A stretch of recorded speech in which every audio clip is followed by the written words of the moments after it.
Una stonda di spartira e di cultura, un'émission d'André Casabianca. Nous sommes dans un endroit idyllique, on va dire presque paradisiaque. Ce spectacle, la mer, les tableaux de Pierre Barra, tout ça est bien agencé. Il y a bien sûr la maison des associations de Pietraner qui permet cette exposition, ainsi que Madame le maire, Marie-Hélène Padovani. Voilà. Donc tout se passe bien. Sauf que bon, il fait chaud quand même. Il y a une canicule.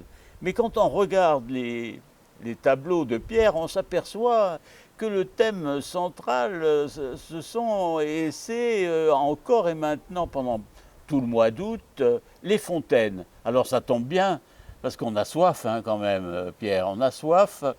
Mais plus sérieusement, c'est un très très beau travail qui vous a quand même le repérage. Comment vous avez un petit peu trouvé ce thème déjà, la trouvaille de ce thème?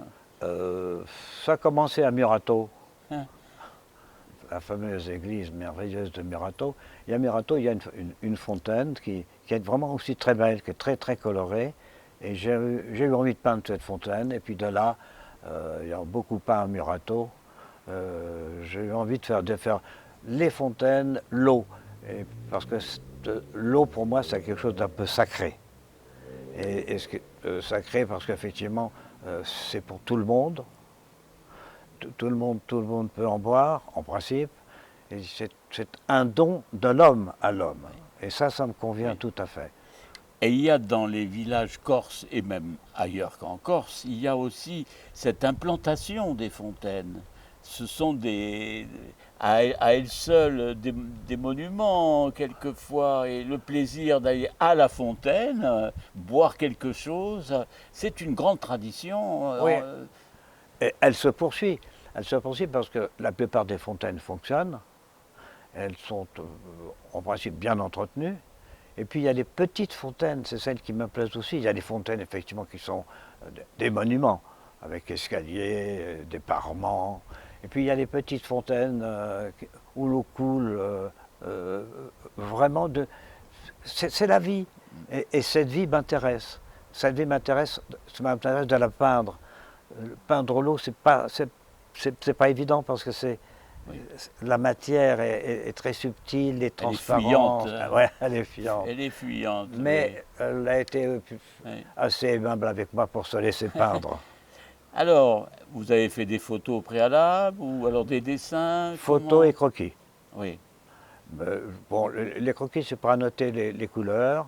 Il y a des fontaines qui sont très colorées, où l'eau, parfois même, les herbes sont très colorées. L'eau elle-même, elle est pratiquement toujours la même, translucide, claire, très propre. Alors donnez-nous quelques titres de fontaines, d'endroits, même de lieux, hein, que vous avez répercutés sur vos tableaux. Oui, alors, j'ai commencé par Murato, qui est très très très coloré, qui est un petit peu à contre-jour. C'est l'affiche?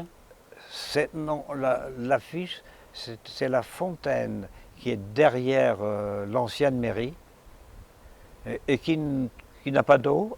Mais un jour, l'eau, elle a coulé. Oui. Donc j'étais là, j'ai fait un dessin, j'ai fait une photo. Elle vous attendait, je crois. Elle m'attendait pour couler. Et pas Oui. qu'elle ne coule Oui.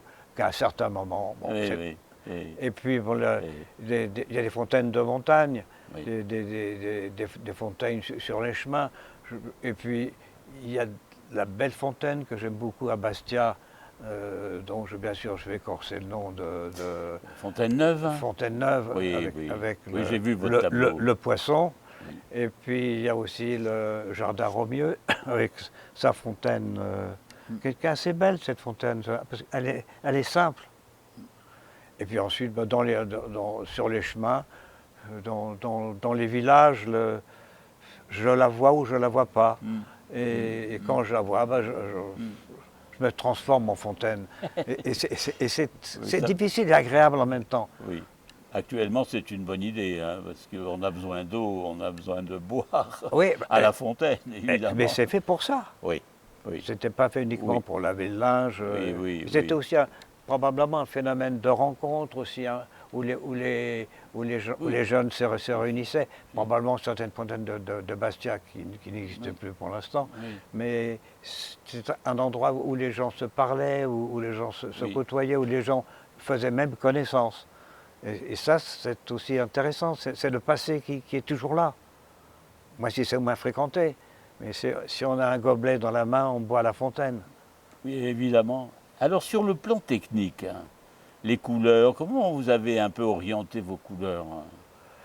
J'ai essayé d'être assez fidèle à l'ambiance, pas forcément aux couleurs de la pierre, mais d'être fidèle à l'ambiance, c'est-à-dire parfois des ambiances un peu très ocrées, où la pierre marque son temps, où la pierre marque ses rides, et puis l'eau joyeusement coule au centre de cette pierre, aidée par une pierre plate, aidée parfois par un tuyau, ou par deux pierres réunies en angle, que l'eau descend dans une vase qui, elle, n'est pas toujours propre. Oui. Il y a des feuilles mortes, oui. Il y a des roues, mais voilà, mais ça c'est la vie. Oui, oui, oui. Alors là, quand même, il faut en parler, puisqu'on voit vos tableaux, vous les avez accrochés à l'extérieur, face à la mer. Oui. C'est un dialogue que vous avez souhaité. Je trouve que le mur qui soutient les tableaux est un très beau mur de pierre, ocre, avec des blancs. Et c'est un support pour les tableaux. On a l'impression que parfois, la peinture, le mur poursuit la peinture. Non pas à la course, hein, poursuit les pierres de la peinture. Oui, une sorte de continuité. Continuité, voilà. Et c'est vrai qu'il y a 26 tableaux accrochés, c'est un problème parce qu'on les met à 18h et on les retire à 21h pour un problème de sécurité. Oui, ce qui est tout à fait... Quoi que ça mangerait bien qu'on puisse en voler une ou deux, ça ferait peut-être un petit article. Ça peut être une idée, mais bon, il vaut mieux que vous les conserviez. Hein. Il vaut mieux que vous les conserviez parce qu'ils sont vraiment très bien faits. On reconnaît votre style. Hein. Oui, c'est vrai. C'est toujours soi-même que l'on parle. Oui. C'est ce que j'ai aimé même à Murato, les tableaux. Là, je crois que là aussi, vous avez fait œuvre de patrimonial. Hein. Oui, mais c'est une église merveilleuse. Oui. C'est un livre ouvert, c'est une partition musicale avec toute la pierre ornementée, alors que c'est une petite église, mais où la ferveur est présente. On dit même que le taylorisme n'est pas absent de la création, de l'élévation de cette église. C'est pas, oui. Merci beaucoup Pierre pour cette exposition. Évidemment, j'invite le public à venir la voir le plus vite possible pendant tout ce mois d'août. Alors che festa?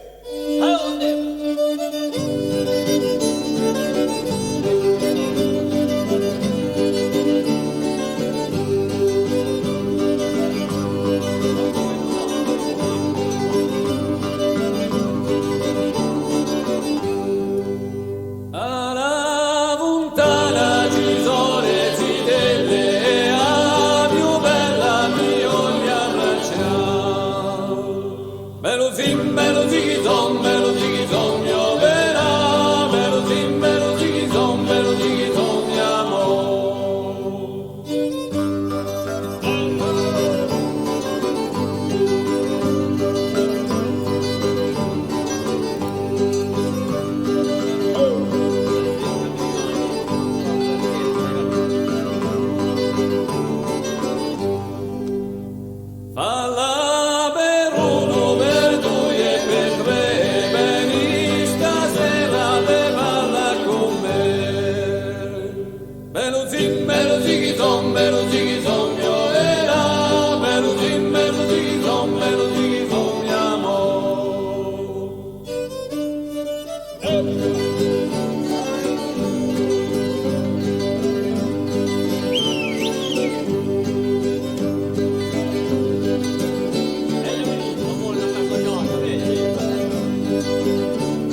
Una stonda di spartera e di cultura, un'emissione d'André Casabianca.